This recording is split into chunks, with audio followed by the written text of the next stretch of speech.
Hi guys, welcome to this very special video. This is Confessions of an Online Yoga Teacher.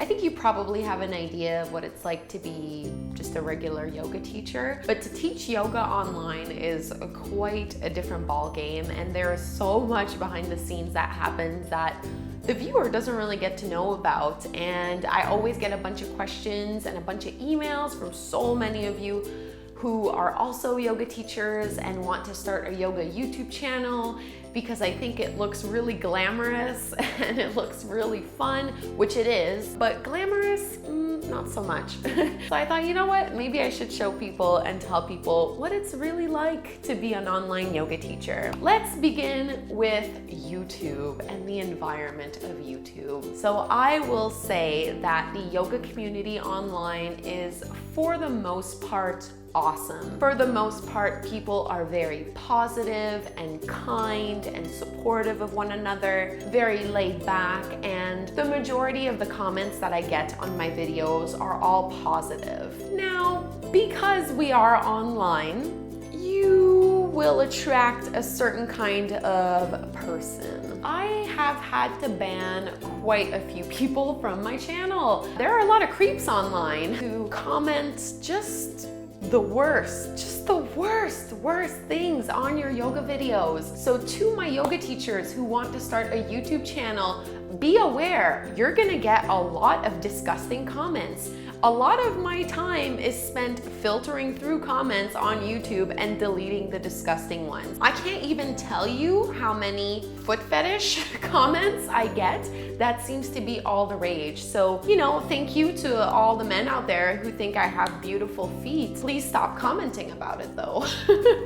Just don't. Keep it to yourself. There are so many yogis who are just completely against the idea of doing yoga online. Like, it just gets them riled up. They think I am doing something that is unethical. They kind of think that their yoga is the only yoga and their way is the right way, and if you do something else, then you know you're wrong, you're in the wrong. So if you're thinking about starting an online YouTube channel, just be aware those people are out there. They're annoying. I don't get along with them very well. I hate it. I hate it.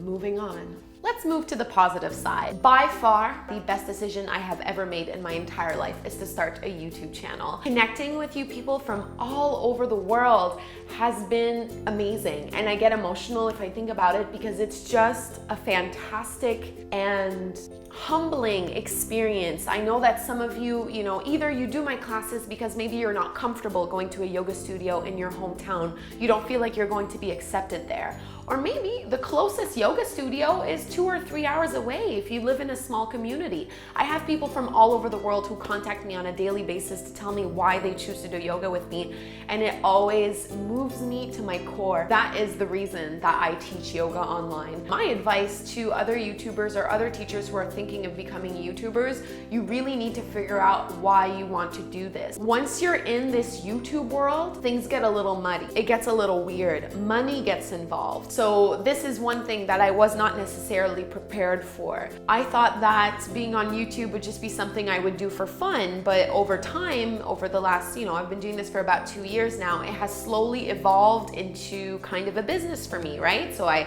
sell online products and services and all that kind of stuff, and it's beautiful and it's grown and I absolutely love it. But be really careful when you're just starting out. You guys have no idea how many emails I get every single week from brands that want to sponsor my videos or to be my affiliate, and when you're new and just broke and struggling, it's really attractive and it's very, very tempting to jump on all of them.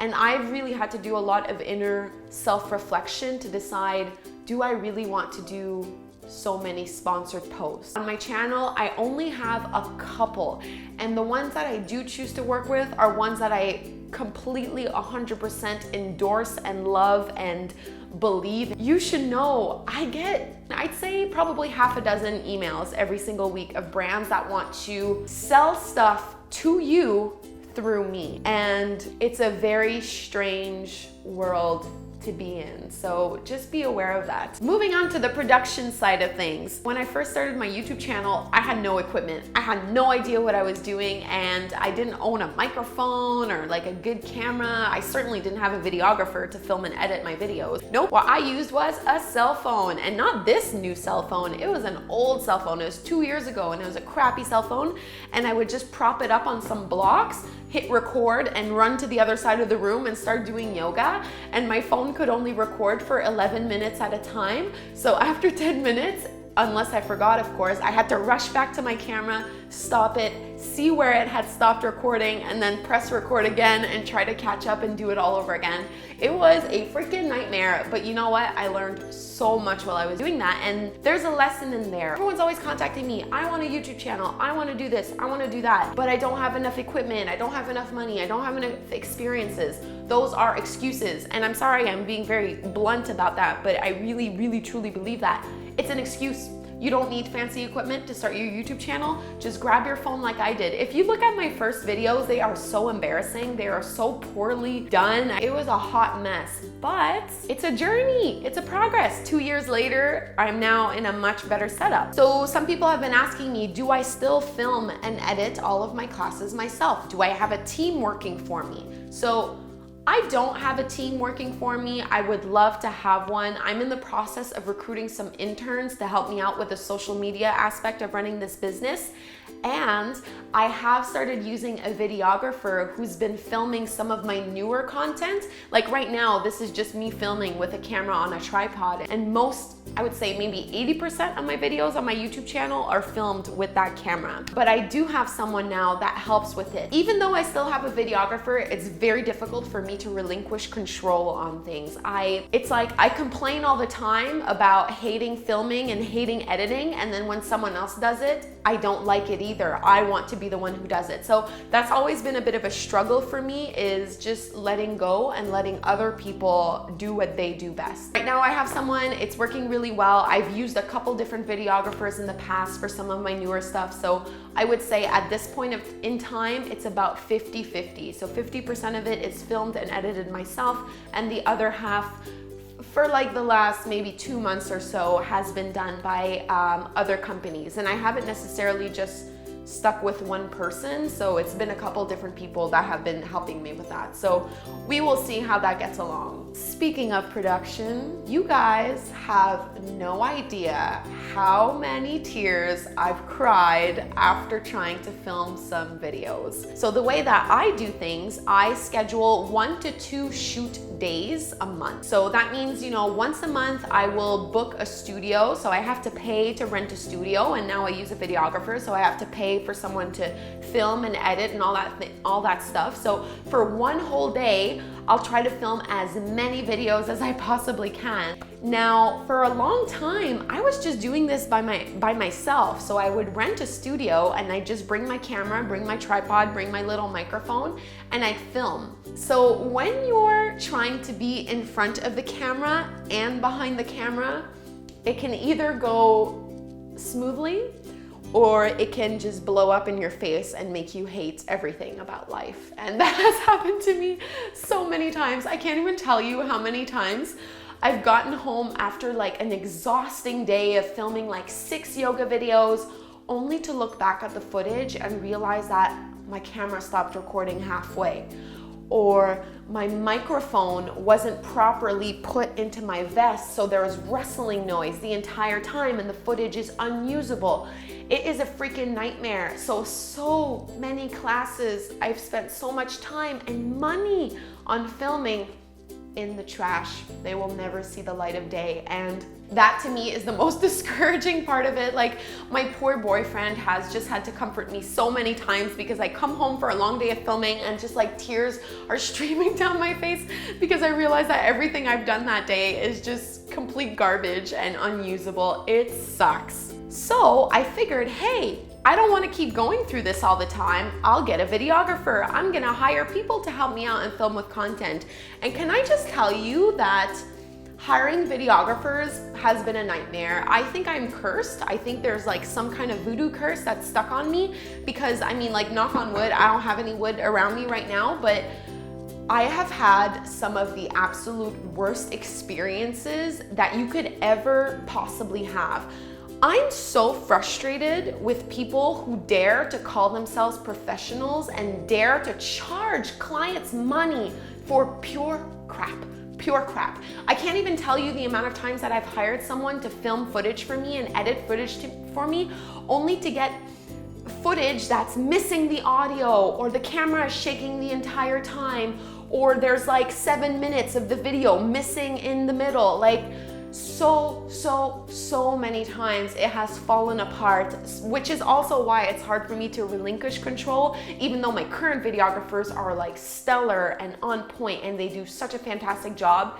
It's taking me a long time to find someone that jived well with me, and I've had just some horror experiences, and these are some of the things that you guys don't really get to see or hear about, but I want to tell you, it's not all fun and games. It's not always so amazing and great. Something that you might not know is, although I teach YouTube yoga classes, I also like to take YouTube yoga classes. So I have some of my favorite YouTubers too. I love to do classes with Yoga by Candice. I think Candice is awesome. I love Leslie Fightmaster. Done classes with Ali Kamanova. She's really cool. Definitely check her out. And I guess that's it. What I think is lacking is a better sense of community. I kind of want to start like a committee or a group or something for all the yoga YouTubers to get together. Maybe we can go on a convention somewhere and like film a bunch of videos together. I don't know. I think that'd be really cool. If you're a yoga YouTuber and you would like to do this, tell me, we can set it up. It'd be really fun. I promise I'm a nice person. Something else that you might not know about me is that I have definitely injured myself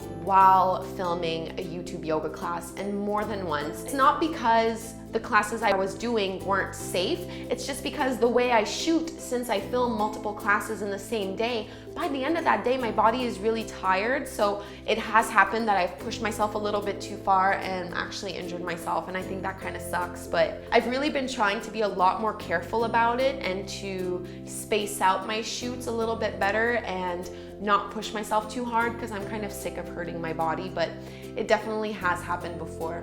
A dirty little secret that you might not know, and I don't even know if I want to tell you that because now I'm worried you're gonna go try to look for it in my videos, but it has happened, especially in the yin yoga classes, where I accidentally held the pose for way longer on one side than I did on the other. And what I'll do is I'll just edit that clip that's shorter and I'll just make it longer. So I'll make like a 5-second clip last for like a minute or something like that. I've done it with Shavasana as well at the end. So if I had only filmed like 20 seconds of Shavasana, either because my camera stopped recording or I just didn't have time to do it for longer, I'll go edit it and I'll kind of fake it. So I'll make it like a minute, 2 minutes, or 3 minutes, or whatever it might be. So I hope you guys still like me, even though I do that. But you know what? I bet other yoga YouTubers do that out there. I must not be the only one, although maybe I am, and maybe I shouldn't have spilled the beans on that. I don't know. The dumbest thing I have ever done in order to shoot yoga videos, I was supposed to have this huge project with this big name company, and it was like, I was so excited for it, but anyway, it completely fell apart and it didn't go through. But in order to do that project, I had to film 18 yoga classes, and brilliant me was like, hey, I'll film them all in 3 days. No, bad idea, Kassandra, don't do that. If you're watching and you're a yoga teacher, don't do that, it's dumb. That was probably the worst 3 days of my whole life. I had to have a total of 6 hour-long practices, 6 45-minute practices, and 6 30-minute practices, and they were all vinyasa flow. Can I just tell you that I needed about 3 weeks to recover from that shoot? It was just the worst idea I've ever had. Like, I always do that. I always overestimate myself and think, oh yeah, no big deal. I'm experienced. I can totally do, 5 yoga classes in a row. No, I can't. I mean, I did it. I did 18 classes in 3 days, but I just completely ruined myself. And then for 3 weeks, I couldn't do anything. I had no energy. I didn't want to move. I didn't want to do yoga.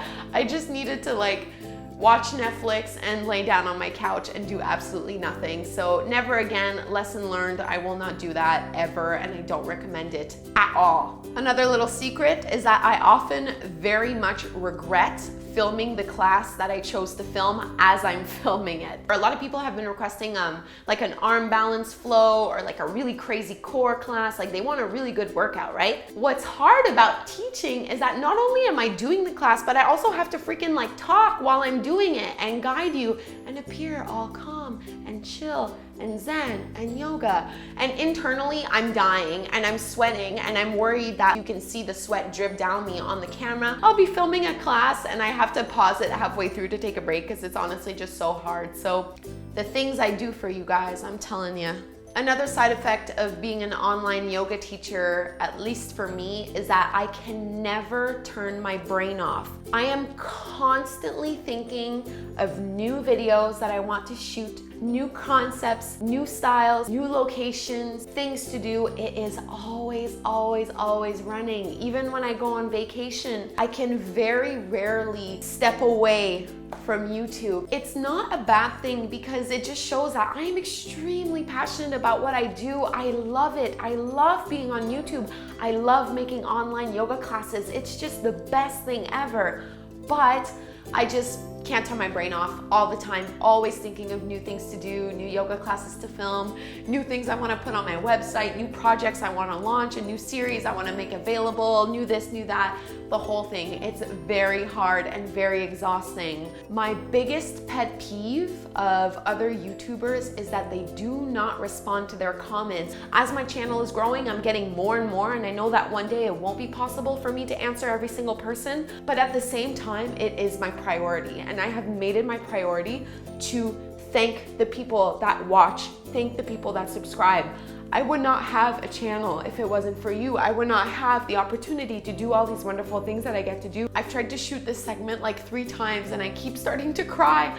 I'm a very emotional person, if you didn't know that already. I cry at anything, so take this with a grain of salt, but I really am grateful. I've been able to connect with people from all over the world, and I'm repeating myself at this point, but that's just what happens when I get a little bit emotional. My brain turns to mush and I can't think or talk straight, but this video has been long enough and I'm an emotional mess now. This was supposed to be a lighthearted, funny video, but it's not like that.